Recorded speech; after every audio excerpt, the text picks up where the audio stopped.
अस्सलाम वालेकुम रहमतुल्लाहि वबरकातुहू।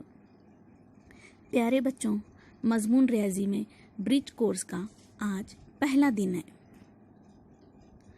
जमात सुवम, जिमरा हिंसी अमल, इकाई हिंसी अमल, ज़ेली इकाई आओ तलाश करें मुख्तलिफ शक्लें।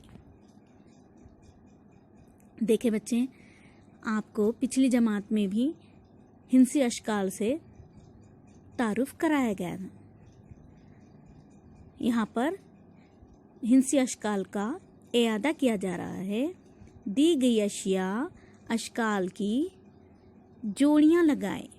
यहाँ पर आपको क्या करना है, यहाँ पर मुख्तलिफ शक्लें दी गई हैं जो कि अलग अलग दिखाई देती हैं और आपको इन जैसी दिखने वाली दूसरी शक्ल से इनकी जोड़ी बनानी है। बच्चों याद रहे, ये वीडियो सिर्फ आपकी रहनुमाई के लिए बनाया गया है। ये जो मश्क है, जो सरगर्मियां हैं, ये आप ही को करना है। बच्चों, घर में मौजूद मुख्तलिफ अशिया जमा करें। मसलन पोलपाट, तवा, आइसक्रीम कोन, बोतल, गेंद, किताब, पेन, कलम, माचिस की खाली डिब्बियाँ, टूथपेस्ट का डब्बा, मिठाई का डब्बा, कंपोस्ट बॉक्स, मेहंदी कोन, बेलन, खिलौने वाली गाड़ी के टायर, पैसों के सिक्के वगैरह वगैरह। आपके घर में जो मौजूद चीज़ें हैं, अशिया हैं, उन्हें आपको क्या करना है, जमा करना है। और जमा करने के बाद इन अशिया में यकसा यानी एक जैसी दिखने वाली शक्लों की चीज़ों के ग्रोह बनाने हैं। इन अशकाल के नाम क्या हैं मालूम कीजिए। अब आपने तो चीज़ें जमा कर दी। चीज़ें जमा करने के बाद क्या करें, उनमें से जो एक जैसी दिख रही है यानी गोल चीज़ें गोल हैं उन्हें एक तरफ रख लिए, जो लंबे दिखाई दे रहे हैं उन्हें एक तरफ रख दिए, इस जो चपटे दिखाई दे रहे हैं उन्हें एक तरफ रख लिए। इस तरह की जो शक्लें हैं अलग अलग किस्म की, उन्हें उनकी क्या करना है, आपको ग्रोह बनाना है। ग्रोह तो बना लिए, पर इन जैसे अशकाल को, जैसा गोल दिखने वाली चीज़ को क्या कहते हैं, हिंसी अमल में रियाजी में से क्या कहते हैं, वो क्या करना है, आपको उनके नाम मालूम करना है कि गोल दिखने वाली चीज़ को क्या कहते हैं, लंबी दिखने वाली चीज़ को क्या कहते हैं। ये ग्रोह फिर क्या करना है, आपने तो ग्रोह बना दिए, उनके नाम भी दे दिए। अब क्या करना है आपको, ये ग्रोह दुरुस्त है कि नहीं, आपने ग्रोह सही बनाया है या नहीं, इसकी जांच तो करना पड़ेगी।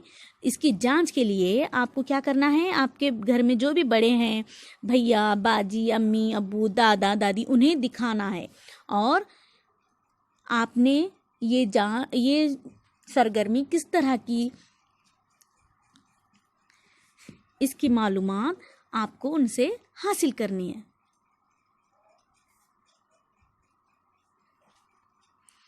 आओ हल करके देखें। घर में मौजूद अशिया में से अज खुद सीखने के लिए हिदायत देना, साथ ही घर में बड़े भाई बहन या वालिदैन की मदद से सीखे जाने वाली मशक करना। अब आपको क्या करना है, आपके घर में बड़े भाई बहन या वालिदैन की मदद से आपको क्या करना है, अब नीचे दी हुई मशक करना है। अब देखो बच्चों, आपके घर में बहुत सारी क्या है, तरकारियां तो रहती हैं।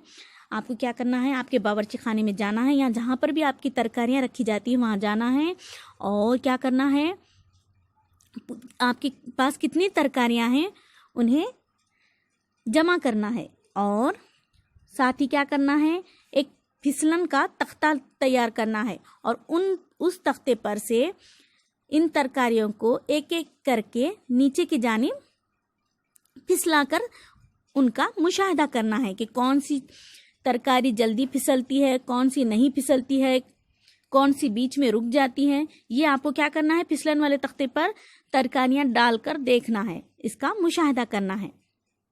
अब आपने तरकारियां तो जमा कर ली, अब इन तरकारियों के नाम आपको यहाँ पर लिखने हैं। अब यहाँ पर एक तस्वीर दिखाई गई है। तस्वीर में क्या है, मुख्तलिफ तरकारियां दिखाई दे रहे हैं। अब आपको इन तरकारियों का मुशाहिदा करना है और इन तरकारियों की शनाख्त करना है और इनके यहाँ पर नाम लिखने हैं। यकसा दिखाई देने वाली अशकाल की तरकारियां तलाश करें और इनके अलग अलग ग्रोह बनाएं। अब आपने जो तरकारियां जमा की हैं उनमें से जो यकसा दिखाई दे रही हैं तरकारी, उनके क्या करना है, तलाश करना है उन्हें और उनके अलग अलग ग्रोह बनाना है। जिस तरह हमने पिछले सफ़े पर क्या किया था, मुख्तलिफ किस्म के घर में मौजूद अशिया जमा किए और उनके अशकाल के हिसाब से, उनकी शेप के हिसाब से हमने क्या किया, उनको डिवाइड करे अलग अलग ग्रोह में। उसी तरह तरकारियों के भी शेप के हिसाब से, उनकी जसामत के हिसाब से उन्हें क्या करना है, उनकी बनावट के हिसाब से उन्हें अलग अलग ग्रोह में रखना है। अब यहाँ देखिए तस्वीर में दिखाई गई यकसा शक्लों वाली कौन सी तरकारियाँ आपके घर में हैं। अभी तस्वीर में जो तरकारियाँ दिखाई दे रही हैं बिल्कुल वैसी ही तरकारी अगर आपके घर में मौजूद है तो उनमें से कौन सी तरकारी आपके घर में मौजूद है, उन तरकारियों के यहाँ पर आपको नाम लिखने हैं। प्यारे बच्चों, अब आप समझ चुके हैं कि आपको ये मश्क किस तरह करनी है।